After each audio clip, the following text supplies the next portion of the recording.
What's up, guys? Sub-Zero here, back for another VOD review. Today, we are doing a Tleyds VOD review because Tleyds, he's been streaming, and I mean, let me move my head down a little bit and just look and awe at this AVP. Like, my God, not a single bot 4 in there, just a ton of firsts in there. He's just putting down an absolute masterclass, so I thought we got a VOD review Tleyds, and he had some really interesting games in there, playing a decent amount of a reroll. He's really kind of locked in on some specific reroll lines, and then also this new Vexotech line. He's been playing that a lot as well, which is really interesting. But we've already done a VOD on the Vexotech stuff, so I want to talk about a different comp, probably the single best reroll comp in the game. I mean, look, I've got Vayne in the thumbnail. I'm not going to change the thumbnail unless maybe something crazy will happen and it'll change the thumbnail in post-production, but I'm already imagining the Vayne in the thumbnail right now. We are going to talk about Vayne and really just like Slayer reroll in general today, because it's an interesting line. It's changed a bit since, you know, the line first kind of appeared on the scene, since earlier on in the set after these huge buffs to Jarvan this patch. Honestly, I really thought there would be a B patch, and I mean, maybe there's still time, but I'm quite surprised that there is not a B patch out at this point to just kind of kneecap the effectiveness of this Jarvan unit at this point. But yeah, we look at our options here and we see basically Prismatic Ticket, and we just take it from the start there. Now, first thing that Tleyds is going to do this game is something that I think is very important to do when you are considering playing into this Vayne line. And I think you actually might, well, we'll see here. This is going to be a close fight. This guy does have a bit more damage than us with the Zyra. Hopefully we do lose this fight, and we do. Okay, so we get a good loss here. The Poppies are not good enough to solo out. I thought for a second maybe they would snipe the Zyra here, but all good. Okay, so we start the game off with a loss streak, which is step one, I would say, when you are playing into this line and into reroll lines in general. Honestly, you really often, when playing reroll, want to start with a loss streak. Now, why is this? Specifically, especially with Vayne reroll, you really need to get to Guinsoo's Rage Blade, ideally double Guinsoo's Rage Blade to just get her attack speed stacking quickly. And you can't really do that if you are playing really hard win streak and winning all these fights and not getting good carousel priority. So you can see your Tleyds actually full opens. There's another full open player. It's Toronto Tokyo, it looks like. And so we're going to potentially run into Toronto Tokyo, but he wants to make sure that we do not have too much HP. Kind of, usually in TFT, you want to have a lot of HP. In this spot, we are making sure that we do not have a lot of HP, and we actually do rotate in Toronto Tokyo here. We both fight each other. We get the tie here, which is actually really unfortunate because that breaks our loss streak. You see the streak down there at the bottom of the board goes to a 0, but we have at least got the positive of we're 88 HP, so we're going to be second pick on carousel. So we'll see what the priority is here. You can go for Rod to finish off Guinsoo, and I mean, we probably have to at this point. There is another bow on the carousel, but it's on the far side, and you do really want the Guinsoo onto Vayne, Guinsoo, and then some kind of damage item. Usually, it's really, you definitely need one Guinsoo. The second Guinsoo is more negotiable, but really excited about a Guinsoo setup onto the Vayne. And so that's the first step, is loss streaking so that you get your item, because reroll comps, all of their power is consolidated in a few units. You know, this is not like some kind of traditional fast 8 comp where, you know, you can play multiple different carries, you can do multiple different setups with them. This is, we got to play around Vayne, and that's got to get us to our 3 costs, which we'll also talk about later. And so we need at least one Guinsoo, ideally multiple Guinsoos for this Vayne. And so that's why we lost streak here, and potentially going to make this a 5 loss, but kind of a fake 5 loss here. And we even do pick up the Cypher here. I'm actually curious to see what this is going to look like with the Cypher here, because it's a little awkward with 3 cost, or with 2 cost, and then kind of 3 cost reroll, which this comp sort of is in many ways. All right, I'm gonna rotate into the Exalted Adventure guy. We do slam our Guinsoo here just to try to save HP. Now that Toronto Tokyo is out of our pool, we don't have to worry about accidentally winning, and so we can just do whatever we can to save HP here. That's the other kind of piece of it. When you were playing this loss streak style, it's interesting. You want to save as much HP as possible. You also want to make sure that you don't win. It's pretty unfortunate that Toronto was also full open in our spot there, and I don't actually know, I don't think we caught what Toronto Tokyo was playing in this spot, so we'll see here. We do have the full Sunfire that we could make if we want to, but, you know, no need to slam it. We aren't that confident. Double Rod drop is pretty hilarious, especially after taking Rod off carousel. I mean, as long as we get one more bow, we'll be okay, and we can for sure reforge this Rod and feel good. That is also a huge pickup, not just for the fact that we're playing Slayers, but he's also a Cypher, so now we have 4 Cypher in. So yeah, we're gonna slam the Rod here.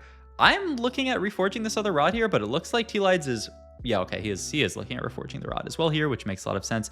Don't get the, I mean, best case scenario would be to high roll a bow, but we don't get that. But we do get a tier here, which can combine for just a Hodge to go onto Zed potentially, though. I don't really think Zed is your highest priority here. And yeah, it looks like we're not even interested in stemming something like that, even though we already have the Zed. All right, next augment here, Inspiring Epitaph, Pandora's Items, and Scavenger. I mean, yeah, I don't love Pandora's in general in a spot like this when our items are actually pretty fine. It would allow us to get to that Gwinsu, but do you want your entire augment to be getting you to the bow that, you know, we have this half of rod? So is an entire augment worth ensuring that you get to a bow? Probably not.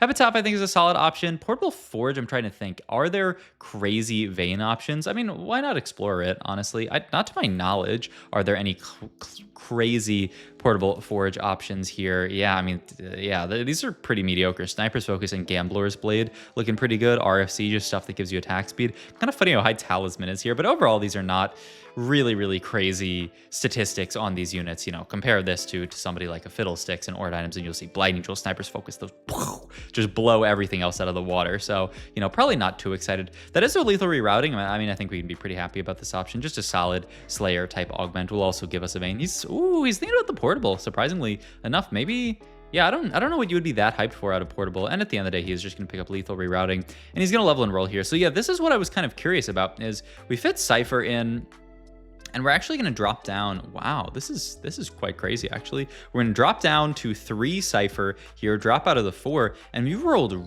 really deep here. And we are going to slam the Hodge as well, okay? Just to try to save HP at this point. Because, yeah, when you're playing a reroll comp like this, when you're playing 2-cost reroll, which this comp sort of is, I mean, you're playing around a 2-cost carry very often in the vein, you really want to, and yeah, this is the idea. I mean, it's a pretty cool idea from Tleyds that we don't end up actually cashing out anything too crazy there. We just get some extra gold. But I mean, imagine if we'd cashed out in a vein, that would have been beautiful. But yeah, I mean, when you're playing, you know, 2-cost reroll like this, which is essentially what this comp is, you really want to roll a lot at 3-2 to stabilize your board, because this is going to allow you to get to further in the game without being dead, basically. If you don't roll a lot and win streak stage 3, you're going to make it to stage 4, really fall off a cliff until you hit your 3 stars and take way too much damage to just die. And Tleyds acknowledges this, and that's why he rolls really deep there. I mean, honestly, deeper even than I thought he was going to roll there. So yeah, a little surprising, honestly, but I mean, it works. We're gonna pick up another bow here. This is to finish off the second Gwinsus. So we do have the Gwinsu secured onto the vein, and you know, this is why you don't take something like a Pandora's items. I mean, we got to the Gwinsu, but we didn't have to take an entire augment to get us there. We just, you know, made it from Lost Streaking and just chilling. And that's once again why it feels really good to play Lost Streak into comps like this. And now we are just playing this board for Slayer 3 Vanguard. And the next question for Tleyds is, how much more do we roll on 6 versus when do we push 7? Because this comp, while you need to stabilize on 6, hitting stuff like Vayne 2 and, you know, hitting some kind of like 2-star frontline, like we have this Ross 2 here,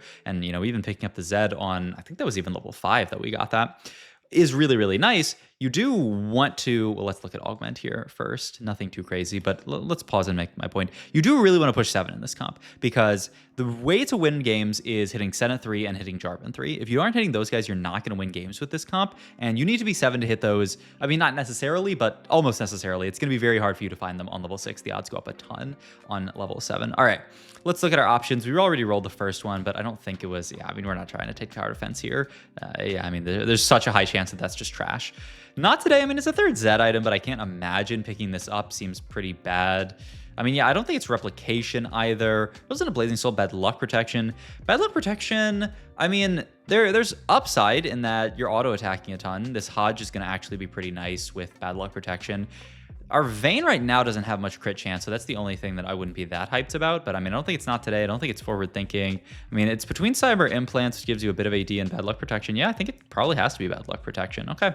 I mean, once again, I'm not like over the moon about it. This converts crit into AD. We don't really have a ton of like extra crit that we're building here, so I don't think it's like insane value. It's not like a hollow bow situation where this augment becomes absolutely disgusting. But I mean, it's still it's an augment, gives you some AD, and you know, maybe we can then build some kind of crit item onto Vayne and feel kind of like decent about it when normally you're not that excited about building a crit onto her. We'll see.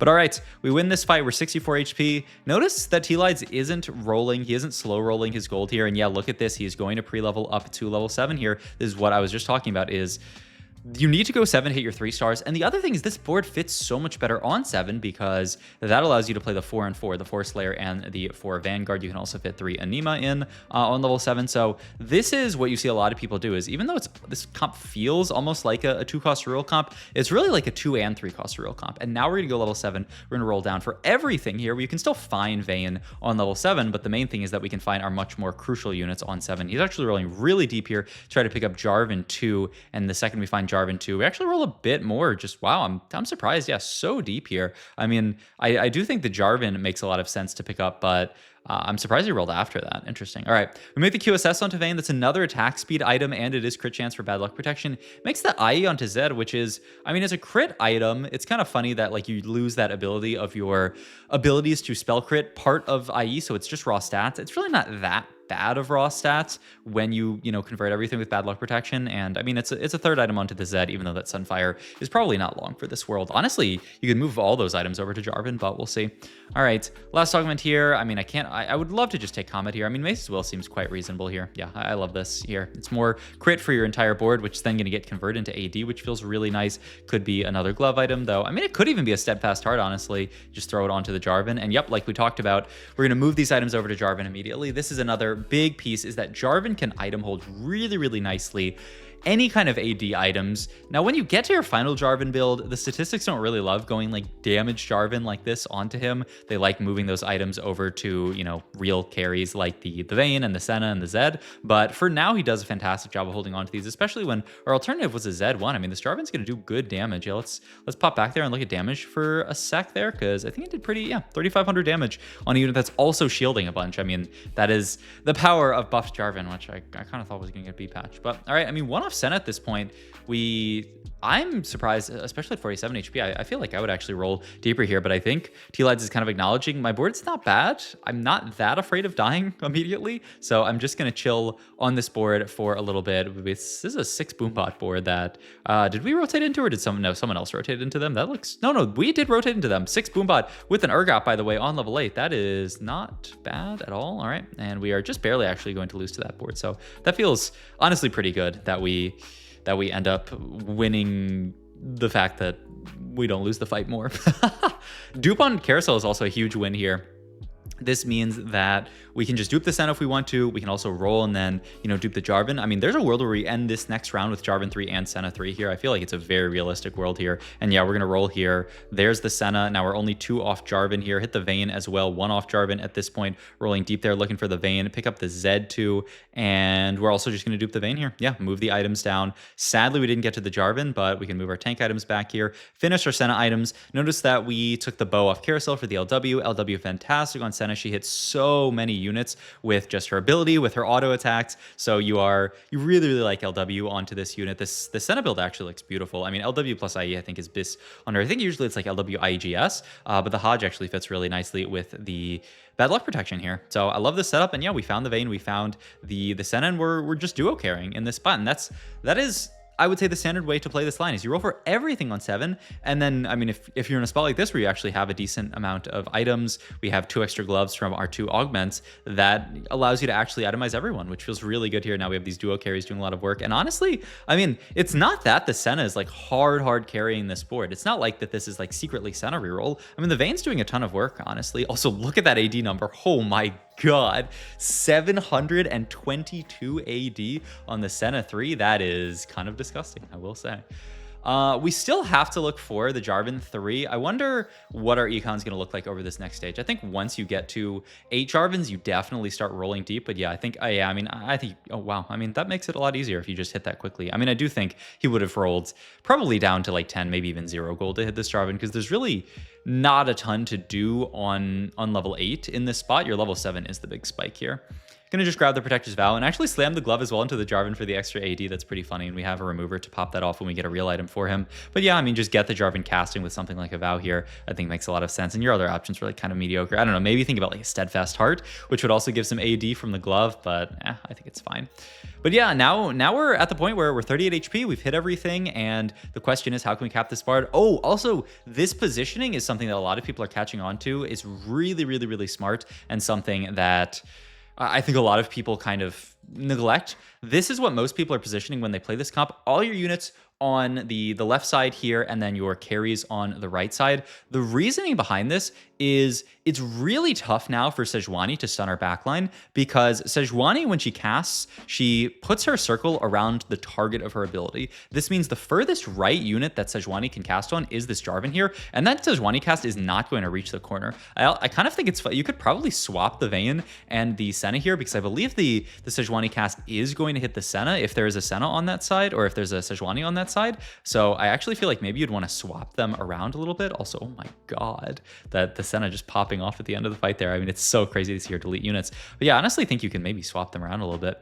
And also just looking for our last in on this board, we are hovering Vex as our potential in here. The idea being that she's a third Divinicore, and her Divinicore bonus, the crit chance, is going to be really, really, really good on this board when we convert all of our crit chance into extra AD. So that's what we're looking for here. We rotate into, oh my god, a really scary board, actually. This guy's trait tracker had a Viego too. I mean, some people just are lucky. I don't know, man. Okay, no, honestly, that person probably played a very good game, but that is an insane setup. We're looking for last Jarvan item here. It looks like it's going to be Crown Guard here. The AP converts into shield onto Jarvan, which is very nice. There's a Sejuani. I really want us to fight the Sedge player just to prove it. But yeah, look at that spot, actually. They actually just had everything. That is a crazy... I mean, hats off to them. It's probably a very hard line to play out from that spot. So yeah, we pick up the Renekton here. That's another addition that you can play on this board here. Yeah, we're actually...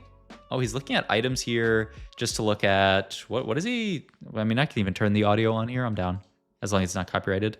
Oh, he's muted because he was playing copyrighted music. What is he highlighting here? We can go back. He's looking at these like AP items: Crown Guard, Adaptive, Gargoyles. Oh, comparing Gargoyles to the Crown Guard, which is what he ended up taking. Styrax, not great. Crown Guard, not great. I mean, statistically, apparently Gargoyles was the best item, but I mean, the differences are really not that insane, I would say. Rotate into this person who... That's the Boomo player again, actually. We kind of fought them back-to-back, but fine now that we actually are strong enough to beat them. And we do finally pick up the Vex, though. I wonder, is it better? I mean, the crit chance is really nice. He actually... Yeah, he observed the AD change. Where did it go? 726 to 761. My god. 35 AD increase by just getting the Vex in? Yeah... I mean, you probably have to just play that. That seems way too good. I mean, we can play Renekton on the next level up. And yeah, look at this. Okay, he is going to make the swap there. I think that's beautiful because now our QSS is over here. And yeah, what can mean Mr. Kian? What can the Sejuani player do? You can't put the Sedge on that side. I mean, you can, but it's not going to end up hitting the backline. So the Zeri player with a Hollow Bow, that was Hollow Bow and Pulse Stabilizer, I believe, just has to sit here in horror and watch the fact that Sejuani can't stun backline with this setup. And you see a lot of people just defaulting this positioning because you don't have to guess now like which side you're on and say like, oh, I gotta dodge the Sejuani. There's just no way for her to stun backline here unless you like find some way to like force her, like block her into the backline. I mean, it just doesn't work. There's no way to get her casting on a unit that will get her to the backline. The only thing you could do is like, I don't know, push Jarvan back, but I don't think that effect exists in this set. All right, we're looking at potential Zed item. Yeah, I mean, BT seems solid enough here as just a standalone item onto the Zed, just a decent item to put down. And yeah, now we're at this point where we don't have the Sedge in our pool anymore, so we can swap around in such a way that we can try to have as many units. Ooh, I mean, that fight was pretty rough. I mean, the idea was just to spread our front line out and give Rengar a lot of like fake targets to jump back to. That fight looked pretty scary though. So now we're just gonna roll down here for I mean, what, a Z3? Oh wait, actually, I mean, with Pandora's, or with our oh my god, with our augment here, with our prismatic ticket, we're actually insanely, oh my god. Is Tleyds a beast? He knew that he was going to lose this fight, and he said, my only out here is to dig for Z3, and he found it.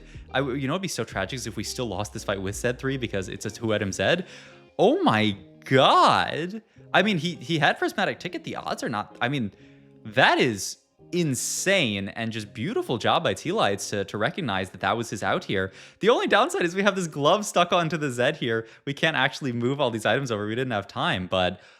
I mean, what a beast, actually. I mean, this surely, I mean, if Zed dies to Rengar, this is going to be hilarious because that is the Giga setup for Rengar. But I mean, if he does lose, this is just a balancing issue, right, Mortdog? I mean, the Zed should absolutely clear this Rengar. I mean, it looked a little close for a second there. Wait, they have Last Stand as well. Oh my god. I mean, that fight was kind of close. Isn't that worrying? We can make a Guard Breaker or a JG Guard Breaker, i.e. Guard... Oh my god, he took too long on carousel and didn't pick up anything, so he doesn't get the third Z item. Oh my god. I mean, beautiful game by the Tleyds, but if he loses this game, he only has himself to blame. He could have a full item on this Z, but he just missed it on carousel because he took too long and it defaulted to take the highest cost unit. All right, let's see what we can do here. We actually don't have... Oh, Z targets corner now. I mean, the big thing is this Rengar. Can we get through this giant Rengar? It's looking kind of scary, guys. Oh my god, can Z3 beat Rengar? He can. It looked honestly way too close for comfort there, but that is a dub for Tleyds.